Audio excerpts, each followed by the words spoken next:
இந்த மத்திய அரசு மாநில அரசுகளின் வருவாயில் கை வைக்க நினைக்கிறது அநியாயமா இல்லையா அப்படின்னு முதல்வர் ஸ்டாலின் கேள்வி எழுப்பியிருக்காரு. மத்திய அரசு தாக்கல் செய்துள்ள பட்ஜெட் பாஜக ஆட்சி செய்யாத மாநில முதல்வர்களை பயங்கரமா கொந்தளிக்க வச்சிருக்கு.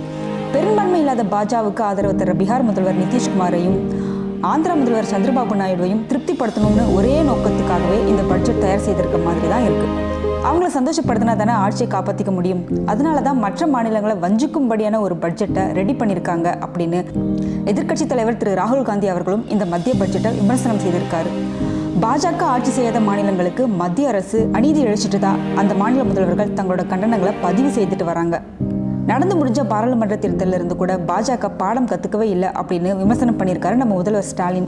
இந்த நிலையில மத்திய பட்ஜெட்டுக்கு எதிர்ப்பு தெரிவிக்கிற விதமா பிரதமர் தலைமையில நடந்த நிதி ஆயோக் கூட்டத்தை முதல்வர் ஸ்டாலின் புறக்கணிச்சிருக்காரு. பாஜக இதே மாதிரி தன்னோட நிலைப்பாடை தொடர்ந்து கொண்டே இருந்தா மேலும் மேலும் அது தோல்வியை தான் சந்திக்கும்னு எச்சரிக்கையும் விடுத்திருக்காரு. அது மட்டும் இல்லாம மத்திய பட்ஜெட்ல தமிழ்நாடு புறக்கணிக்கப்பட்டிருக்கிறதாகவும் குற்றம் சாட்டியிருக்காரு.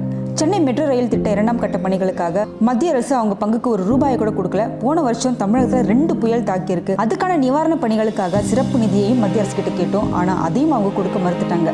ஏற்கனவே மத்திய அரசோட GST வரையில தமிழ்நாட்டுக்கு கிட்டத்தட்ட 20,000 கோடி இழப்பு ஏற்பட்டிருக்கு. இப்படி இருக்கும்போது மாநிலங்களால் விதிக்கப்படுற முத்திரைத்தாள் கட்டணத்தை குறைப்போம்னு மத்திய அரசு பட்ஜெட்ல சொல்லியிருக்காங்க. இது இன்னும் அதிகமான வருவாய் இழப்புக்கு வழி ஏற்படுத்துற மாதிரி தான் இருக்கு.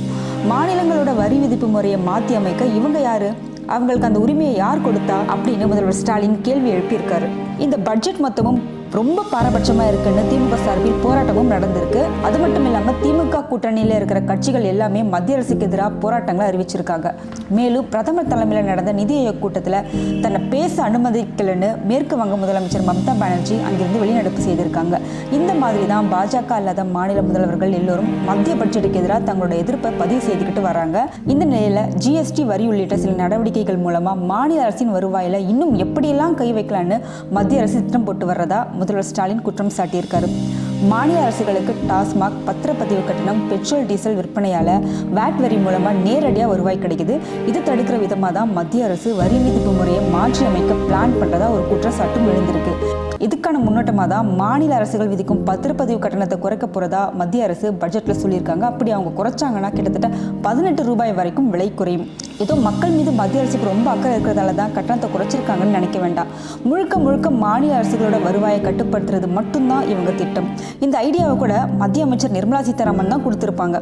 அப்படி மத்திய அரசுக்கு மக்கள் மேலே அவ்வளோ அக்கறை இருந்தால் பெட்ரோல் டீசல் மீதான வரியை நேரடியாகவே குறைக்கலாமே, ஏன் வரியே இல்லாமல் கூட மக்களின் சுமையை அவங்க குறைக்கலாமே.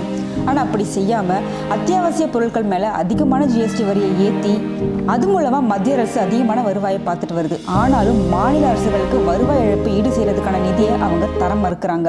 இன்னும் மாநில அரசுகளோட உரிமைகளை கை வைக்கிறதே குறியா வச்சிருக்காங்க. அவங்க வருவாயை தடுத்து நிறுத்துறதுக்கான திட்டங்களையும் உருவாக்கிட்டு இருக்காங்க. இதெல்லாம் ரொம்ப அநியாயம்னு எதிர்க்கட்சி தலைவர்கள் குற்றம் சொல்லிட்டு இருக்காங்க. இப்படியே பண்ணிட்டு இருந்தாங்கன்னா பாஜக மேலும் மேலும் பின்னடைவை தான் சந்திக்கணும் அவங்க எச்சரிக்கையும் செய்கிறாங்க. இனிமேலாச்சும் மாநில அரசுகளோட உரிமையை பறிக்கிற திட்டங்களை தவிர்த்து மக்களுக்கு நல்லது பண்ணுற திட்டங்களை மத்திய அரசு கொண்டு வந்தாங்கன்னா நல்லது. இல்லைனா பிஜேபியோட புகழ் மேலும் மேலும் சரிஞ்சிக்கிட்டே தான் போகும். அதை யாராலும் தடுக்க முடியாது.